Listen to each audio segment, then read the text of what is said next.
Part 2 பார்த்தா தான் புரியும். இல்லைனா என்ன மேட்ச் என்ன டீம்னே தெரியாது. தயவு செஞ்சு பார்ட் 2 பார்த்துட்டு வாங்க.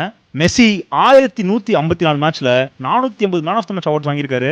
ரொனால்டோ மெஸ்ஸியை விட 200 கேம் அதிகமாக ஆடி, அதாவது 1320 match Aadi 228 man of the match வாங்கியிருக்காரு. மேன் ஆஃப் த மேட்ச்லாம் ராபரியோ ஏமாத்தலாம் முடியாது. அந்த மேட்சோட பெஸ்ட் பிளேயர் தான் மேன் ஆஃப் த மேட்ச் கொடுப்பாங்க. ஒரு விஷயம் நீங்க என்ன புரிஞ்சுக்கணும்னா, மெஸ்ஸியால ரொனால்டோ மாதிரி கோல் ஸ்கோர் பண்ண முடியும். அதுக்கான ப்ரூஃப் யூரோப்பியன் கோல்டன் ஷூ. அதே மாதிரி மெஸ்ஸியால மாட்ரிக் மாதிரியும் கெவின் டி ப்ரூய்னே மாதிரியும் பிளே மேக்கிங்கும் பண்ண முடியும், கேமை கண்ட்ரோல் பண்ண முடியும், அசிஸ்டும் பண்ண முடியும். ரொனால்டோவால் அது பண்ண முடியாது. இதுதான் மெயின் டிஃபரன்ஸ். 5 தடவை பிளே மேக்கர் அவார்டு வாங்கியிருக்காரு மெஸ்ஸி. பிளே மேக்கிங்கும் மெஸ்ஸி தான், கோல்டன் பூட்ல கோல் ஸ்கோரரும் மெஸ்ஸி தான். சரி, ஹெட் டு ஹெட் எடுத்துப்போம். ரெண்டு பேரும் ஃபேஸ் ஆஃப் பண்ண மேட்சஸ் 36 மேட்ச் ஆடிருக்காங்க.